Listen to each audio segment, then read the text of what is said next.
Welcome to Rooted Resilience, where we explore narratives of current and contemporary Two-Spirit LGBTQIA+ creatives living on colonized Nipmuc, Nonotuck, and Pecumtuck land, also known as Western Massachusetts.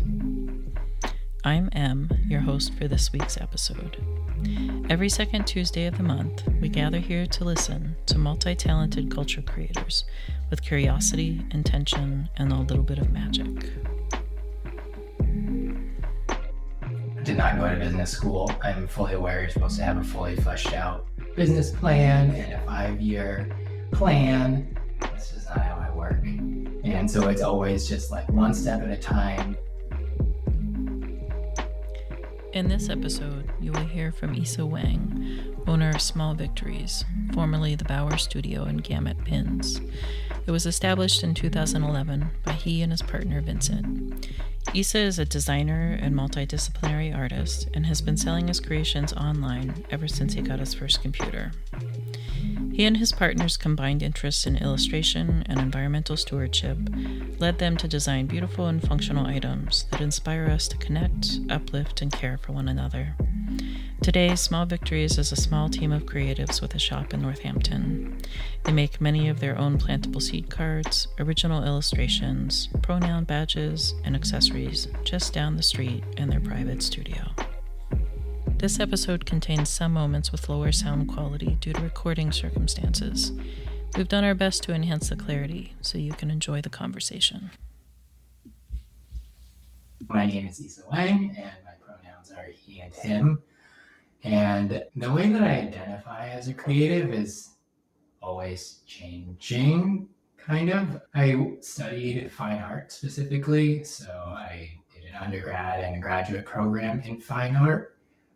But in reality, I've practiced very little fine art professionally because I've kind of always been mixing commerce and art, sort of since I was like 12. I started selling things on eBay when I first realized that was a thing that people could do. And it was just like part of the creative outlet. It wasn't like just to get the stuff sold. Like making a web shop was creative for me.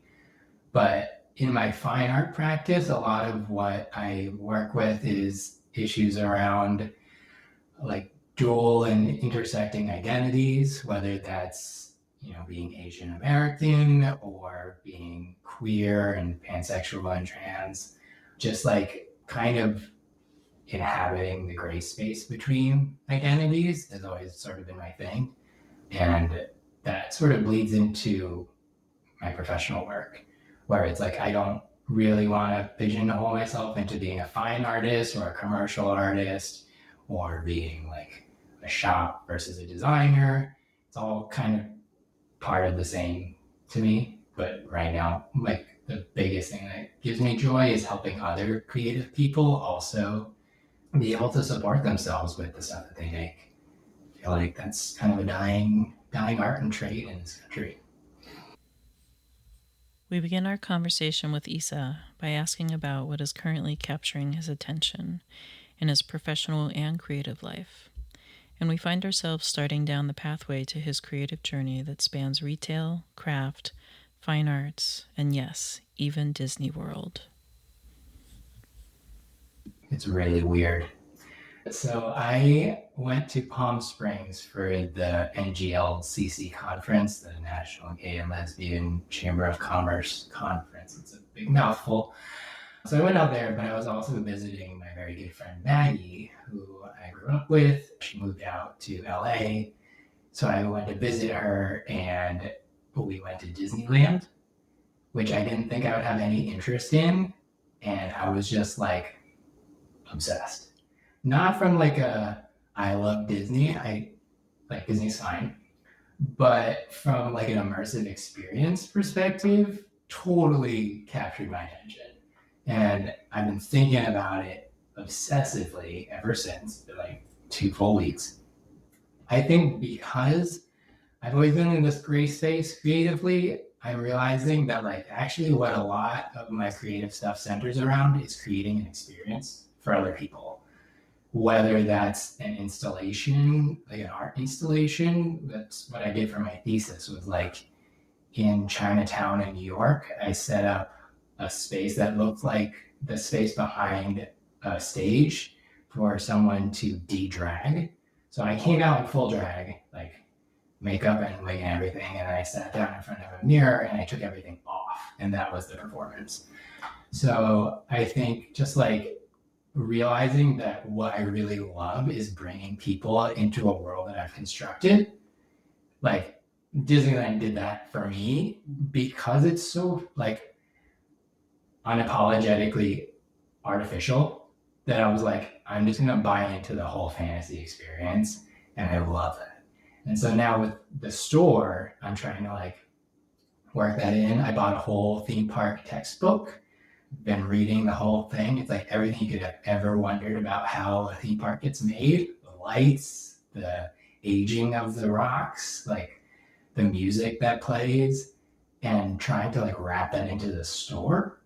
Because you know, you can always talk about commerce from like a pain point perspective, which sure, some products address a specific pain point, but a lot of the times we go shopping for entertainment, and that's what I want to deliver on. Is like, you come here to like relax, to escape your day to day, to like be immersed in an environment that somebody curated and put a lot of time and thought into. And that's just like what I find the most satisfying. So I'm fully on the theme park train at the moment. It's wild from like an execution perspective, but the thing that I found even more wild was the buy-in from the staff. I was like, these people are fully committed to being a character in this world and creating that experience for everybody who comes here. And like, employees is like herding cats. Like, to get anyone just on the same page, moving in the same direction is a challenge in itself.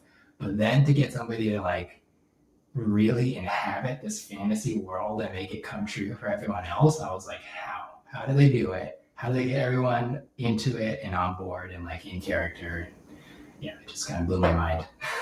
So we're planning for a big redo because the way that this shop came together, we had less than a month to put it all together. And it was right after we did two really big flower shows. We did the Connecticut Flower Show and then the Philadelphia Flower Show. So I'm calling this store 1.0. It's basically like a spread out version of what we take on the road. But now we're moving into store 2.0, where it's like, these are things that are going to live here at Thornes. We're going to rethink the whole space, get it fixed up for the holidays. And, you know, now we've had a moment to breathe and like settle in over the summer. Now I'm like turning my attention fully into building it out, making it a special place. This is our first season of the podcast, and we're deeply grateful for everyone who has listened, shared, and been part of Rooted Resilience so far. But we need your support to continue sharing these voices and stories. Visit givebutter.com/rooted-resilience to visit our fundraising page and get involved. Now back to our show. Now that we've encountered the twists and turns of Issa's creative mind, we ask a more pragmatic question. How did Small Victories come into this world? What were its roots? So it actually started out as a business called the Bauer Studio, and I started that in 2011. It was right out of college. I was actually working on it while I was in college, and I went to the museum school in Boston. So like famously, you don't have to declare a major. It's quite different now that Tufts owns the museum school, but at the time it was like kind of a freewheeling program, and you had like a review board at the end to show peer students and also professors. And I like made a mock storefront for mine, and that was not received very well because there's this whole like hierarchy of like fine art is up here and commerce is down here and whatever. But I was just already like thinking that way. So I started at our studio. We started making soap, just trying to make anything that I could sell at a craft show. That was like my goal, was just have a booth at a craft show. Anyone would do. Like I just wanted that experience. So we did that for quite a while, and it grew and grew. Then we moved out to Pelham, Massachusetts, and we opened our first retail shop. And it was also an herbal apothecary because my partner is an herbalist and a horticulturalist. I'm pretty plant illiterate, honestly, but that was what we did. We had this whole herbal apothecary. We did that for quite a while. And then, like, randomly in 2016, I just had this idea for pronoun pins because I wanted them for myself. I wanted some way to communicate my pronouns in a professional way. So I looked for what the options were, and they were all plastic buttons, and it just like wasn't appropriate for me to wear. I'm like sick of being misgendered. So I just kind of threw it out to the world. I was like, would anyone want these enamel pronoun pins? I can't find any, so I'm just gonna make a batch and see what happens. And that really took off. I think like I initially made them thinking it was only going to be trans and gender variant folks buying them, and then the whole conversation around pronouns kind of expanded to include everyone, as it rightfully should. So then I was like writing two parallel businesses of Gamut Pins plus the Bauer Studio.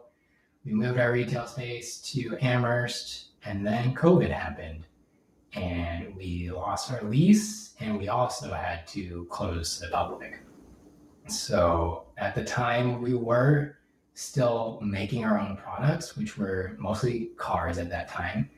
We started really leaning into the seed cards that we make. It's just paper with seeds in the paper, so you can plant the card and grow like wildflowers or herbs. And it has our illustrations on it. So when all the COVID stuff happened, we were like, okay, we are switching from a retail apothecary to basically a private design studio. And that's when we just like fully leaned into doing design, a lot of wholesale.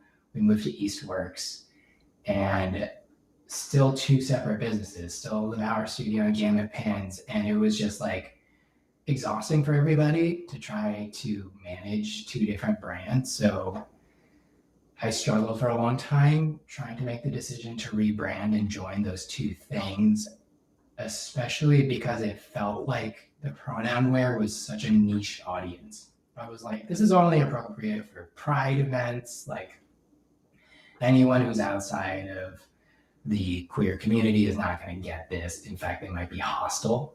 And so it never felt like I could bring the pronoun wear when I was selling just the cards. It was just like the two things aren't talking to each other. The two customer groups aren't talking to each other. How am I going to straddle these two very disparate things? So I finally just decided like, no, this is actually true to us as a company. We cannot keep pretending like this other side of us doesn't exist. And it was just disingenuous for all of us. So that's where Small Victories came from. It was just like a very conscious decision, like we're gonna roll this all up together and knowing full well that we're gonna lose a lot of customers in the process. And that was tough. Like we got quite a few people who used to just stock our cards on a regular basis who were like, nope, that's, too queer, it's too gay. We never hid that we were a queer-owned business, but when it became more part of the brand is when people kind of dipped out. So that's been sort of the rebuilding process of like, this is Small Victories, this is what we do, we're expanding our offerings, but like now it says on the back of each card, we donate 10% of our profits to ecological and LGBTQ plus organizations. And it used to just say one or the other. Like the pronoun pins just said we donate to LGBTQ plus orgs. The cards just said ecological organization. I've had the experience that people came into the store, flipped it over and said, oh, that's too bad. I can make my own seed cards. And I put it back. So that's the long story of Small Victories, is like really making a conscious decision to bring it all together and stand by that. After listening to Issa share more about the roots of Small Victories, we ask a question that has been on our minds. The answer is one that we think most people don't know about this business and its name, and we hear how Issa's business has been influenced by the micro and macro events of the region and the world. So we adopted the name Small Victories even before the rebrand as sort of like the parent company for the two businesses. I made this post on Instagram that like I refinished the grout of my bathroom counter and I wrote small victories.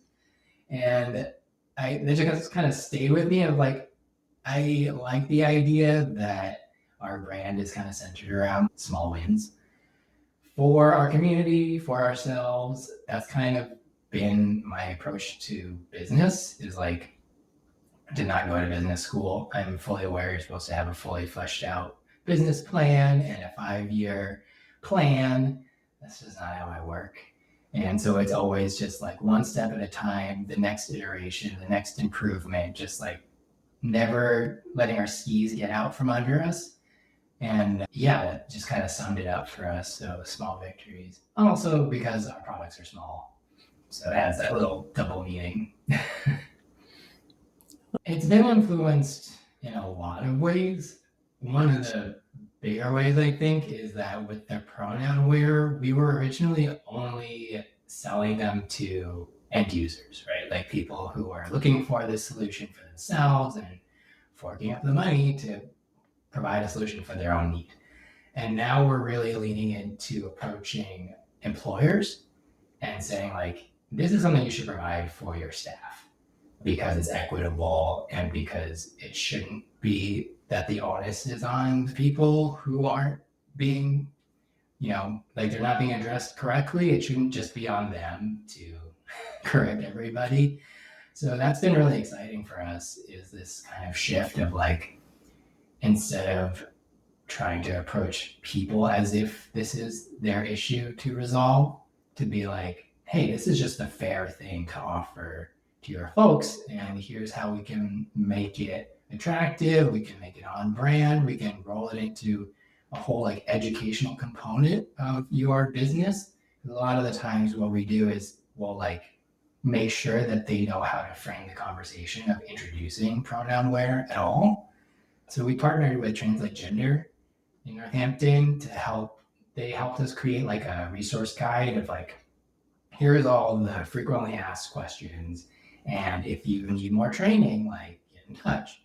Because otherwise you're just throwing this stuff at people. It could be received badly. People could be resentful. They're like, I don't get it. I don't see the value of this. Like everyone knows my pronouns. Or my favorite is I don't use pronouns. Like they just don't get it.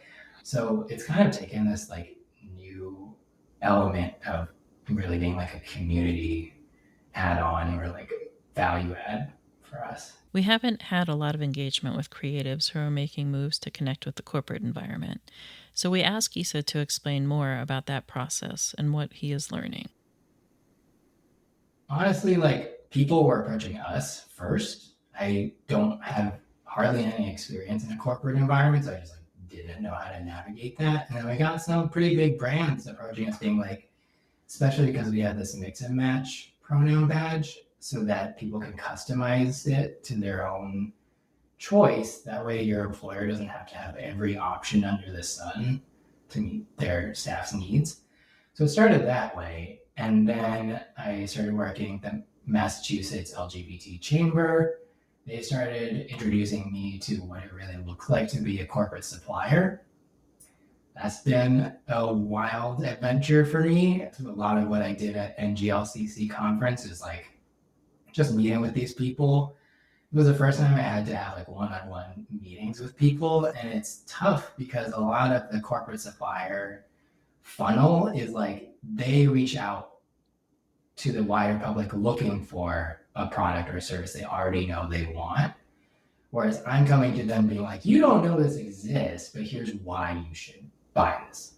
So it looks very different for us. I have to really like pitch of why this is important, what the story is, why you should do this. And it's not hard. Like once people hear it, they're like, yeah, totally, that makes sense. I don't know why we don't have this already.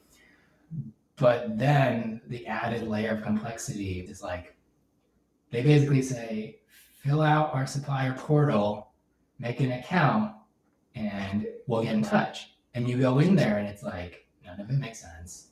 Super not user-friendly.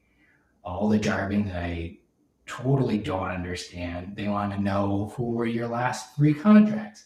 I don't have any contracts. That's why I'm here. But also, contract just doesn't work for us. Like, we're not a service.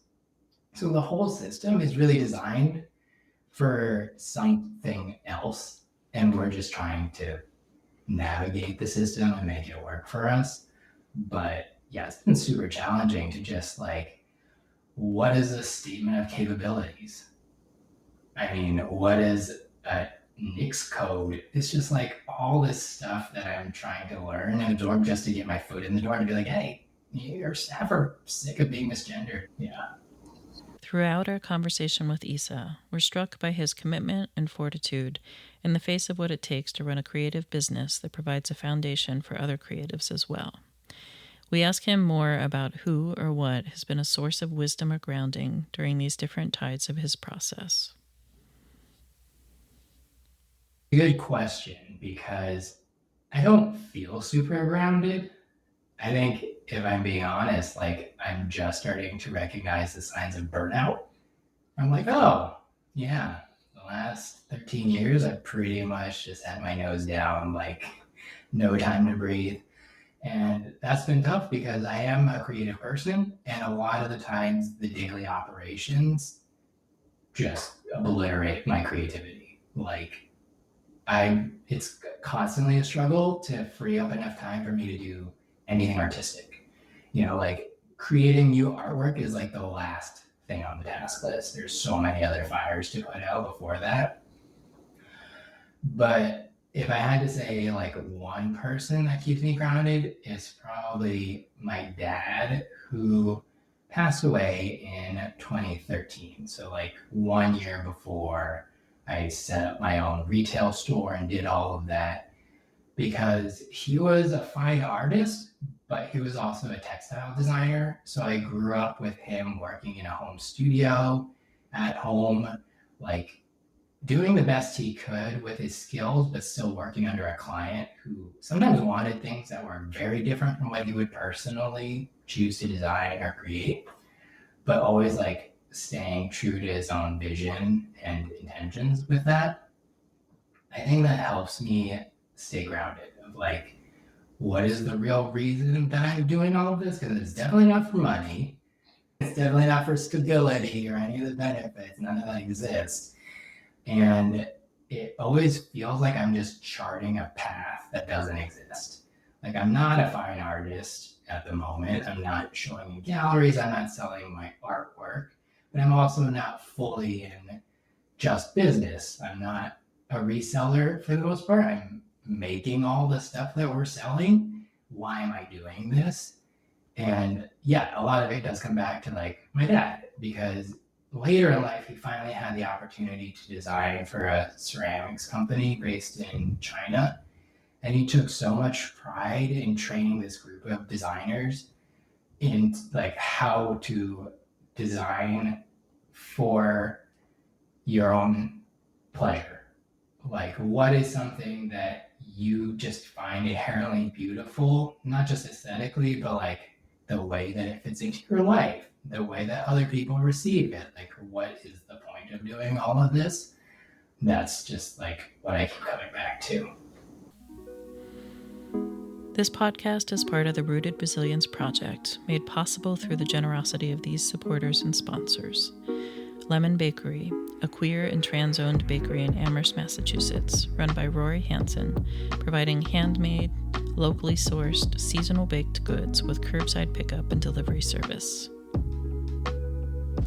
Mass Humanities and the Mass Cultural Council, supporters of the Rooted Resilience Project through the Expand Massachusetts Stories program. And Bombeck Center for Arts and Equity, a world-class performing arts space in Florence, Massachusetts, home to music, film, theater, dance, and memorable community gatherings. Visit bombex.live/events to learn more about free events for creatives and funding applicants in the region. On August 20th at 3 p.m., join Bombex for a community partner gathering within the Community Foundation of Western Massachusetts. Attendees will learn about flexible funding for organizations in the region. Then on September 10th, join Wilder Airs for a free grant writing workshop. Participants will get support with the application process, communication strategy, and materials organizing for the Mass Cultural Council's grant for creative individuals. Thanks again to each of our supporters. To learn more about becoming a Rooted Resilience sponsor, visit rootedresilience.substack.com/sponsors. We recognize that Issa's desire to help other creatives build a foundation is part of his lineage. And as we move deeper into conversation, we hear more about this part of the business that he loves and how that feeds into his commitment to relationships with the local and regional community. One of the things that I like most about having this business is helping other young creatives kind of step into their own. So one of the really exciting things about having a retail space is now we can carry some of our employees' work, just things that they make. And sometimes they come to me like really timid about it. They're just like, I don't know if the thing I made is good enough to be sold. Or like, I don't know if you're gonna like it. I don't want to intrude. And it's always amazing. It's always like incredible. And then partnering up with Thornes, we just had this happen where like one of our employees knits these little mushrooms that are just so cute. And then, Carrie Lovely from Thornes, who does the visual merchandising, put them in the window. And this employee was like, it just is absolutely wild to see my stuff in the window of Thornes. Like, I live in Northampton, walk by this window, didn't think this would happen in a million years. And now, like, my little knit mushrooms have space in this like huge commercial area. That is just like so rewarding to me. And that's part of the community aspect. It's like, I'm super passionate about handmade stuff, not just because I feel like ecologically it's better, having things come from your own town and not from worlds away, but just like keeping alive the act of making is so important, and telling people that has value. That still has value in this country. It's something that you can make your own skill, your own talent, your own hands. We value it. We'll pay money for it. It can compete with Walmart.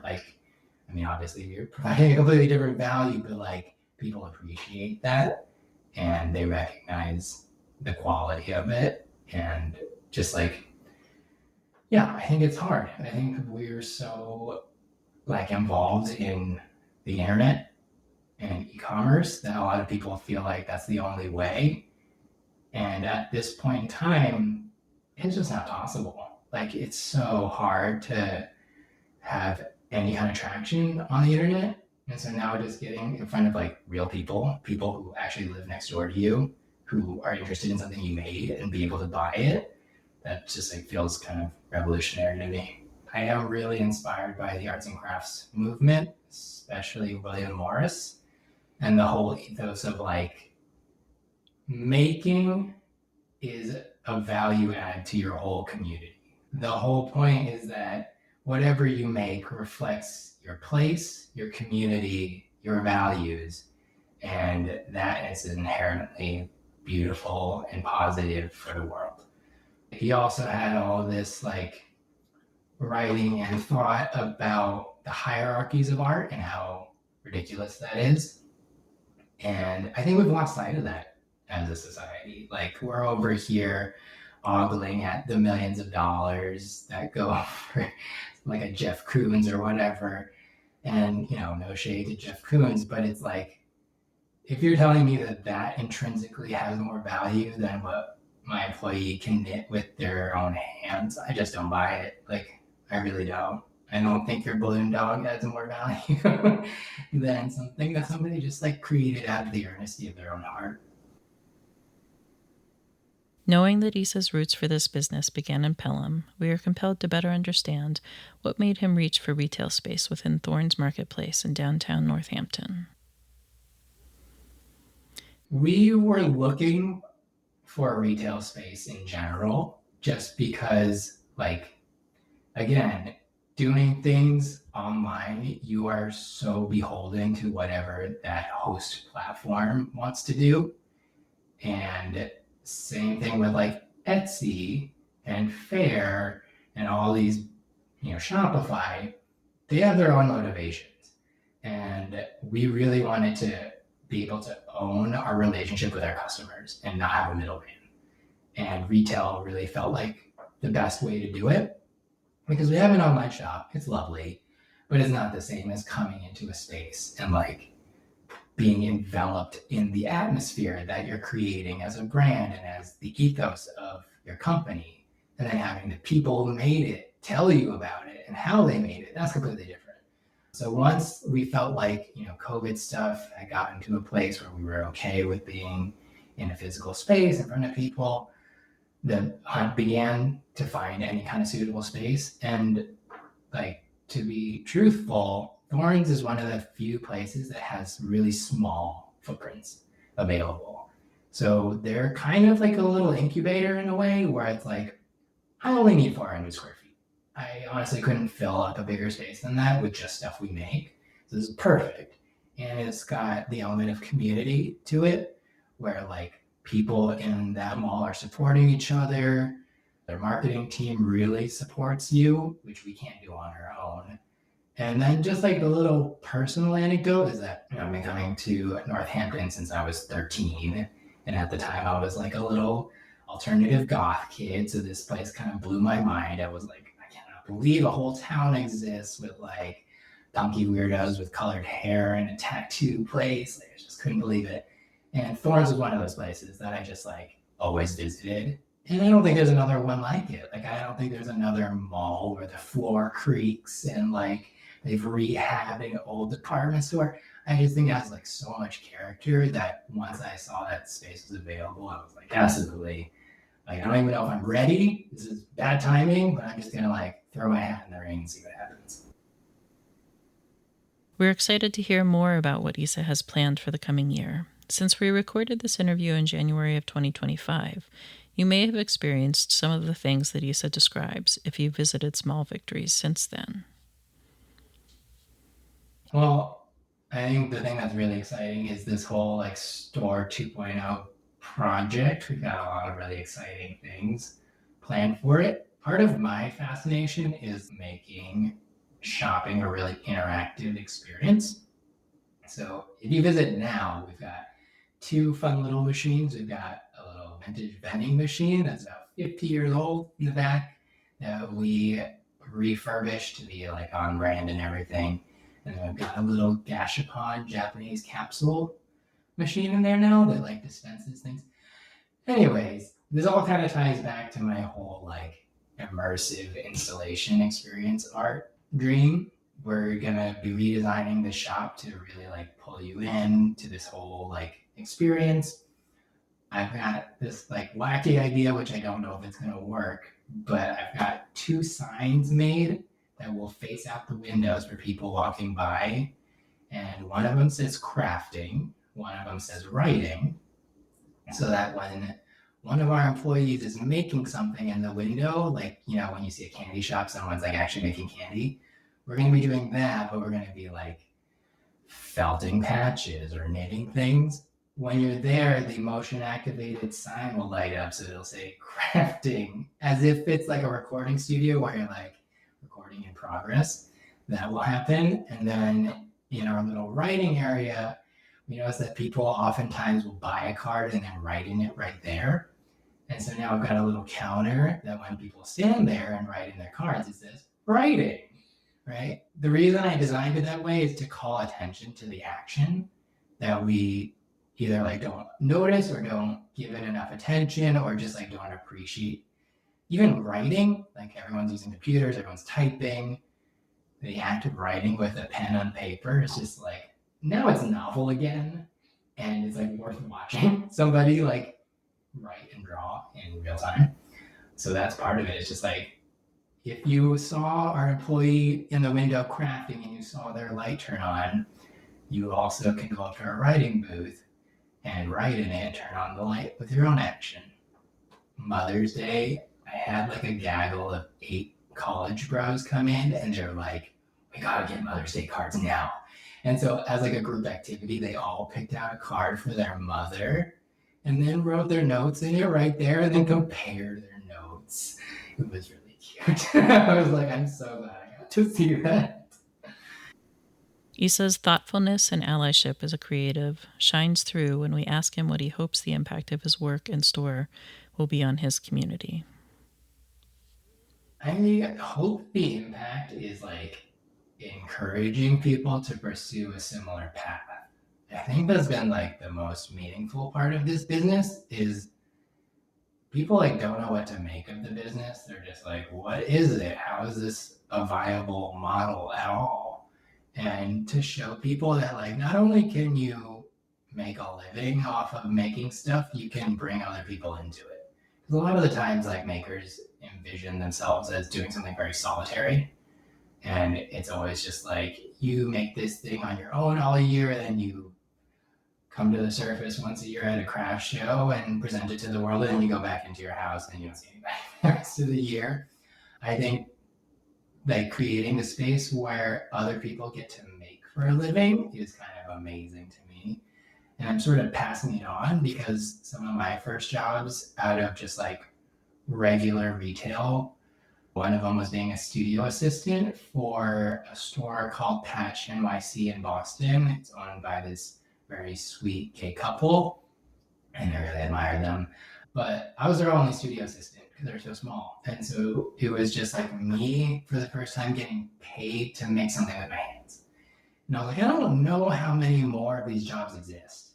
Like, who looks at my resume and sees like jewelry making or sewing and thinks that that's anything helpful, like in this landscape? But I feel like maybe especially with AI, we're like turning a tide where it's like, oh, actually, just kidding. The stuff that's really important is things that you could actually produce physically and have like your own take, your own influence on it, some personality, some humanity. We can't help but ask what his vision of being a viable maker in the world is. It's a little Henry Ford, a little Martha Stewart, a little Bob Ross. I just made that up on the spot. I think I get pretty serious about it when I talk to people who are into crafts because there is like a subset of people who want to be able to support themselves with their craft, and a lot of the times the knowledge to make that happen is missing. So people are making stuff, they're way underselling their things, they're not pricing their stuff at a price point that is sustainable. They're just like happy to be making the thing. But the effect that that has is like then no one can make a sustainable living off of making stuff because somebody is making it for like not even enough to keep their hobby going. So what I really try to like establish for us as a studio is like here is something that's halfway between completely handmade on your own time as a hobby and being like commercially replicable. So whatever we make has some element of like consistency across it so that multiple people can make the same thing and have it come out with some sort of similarity and quality and effect. And then being really careful about margins.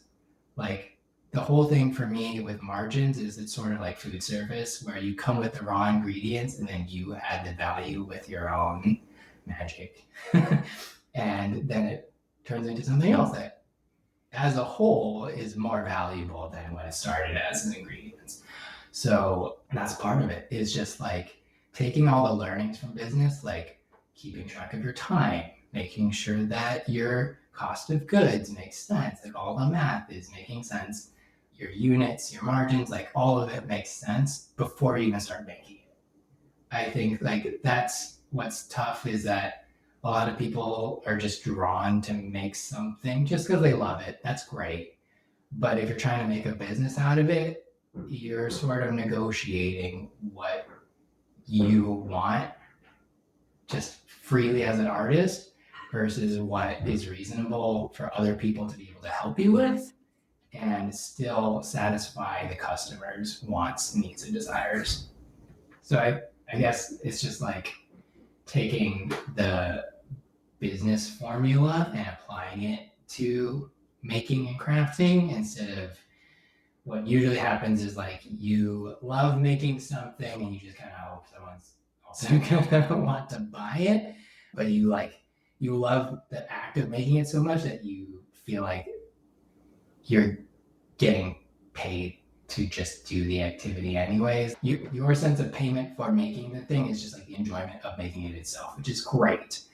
But when it comes to being something scalable or you want other people to be able to help you with it, it's kind of like designing the product first before you even make it in a way that other people could pitch in and replicate your hand in it. And then also the customer is still getting whatever they want or need or desired out of the end product. And we offer the question we have asked all of our creatives. What does rooted resilience mean to him? So I feel like the concept of resilience is sort of inherent to queerness because queer identities are like at its basis going against convention most of the time. So you're already kind of predisposed to taking the opinions and pressures from the outside and sort of just saying, no, thank you. That doesn't work for me. And I think that's part of resilience is just like after you've been knocked down, after you've been told no, after you failed, to come back up from it. And that's so much a part of business too, is like there's no reason why we should exist. And we've had so many like failures or challenges, COVID being one of them. But the resilience part of it is like the reason I was attracted to entrepreneurship from the first place is because the example I saw that my parents had of being freelance artists. The real appeal of entrepreneurship to me is freedom of my time, freedom of my energy, and where I devote my time and energy to. That's the crux of it for me. That's the resilience part is like, I want to know that I own this thing I built. I've created it. It's fully behind me and I'm not dependent on anyone else for that stability. And I'm ensuring it for other people as well. And that's also part of like our move to be open in a retail capacity is like, I don't want to be reliant on tech companies to be the middleman between me and my customer. I don't really need that. I really want to own that relationship that I've worked so hard to build with my customer. Like they trust me, they trust my product, they trust my service. I don't need somebody in the middle of it taking a cut. That's part of the resilience. And I think that's only possible in a place like this that supports that kind of effort. Because like this business wouldn't exist in a lot of places.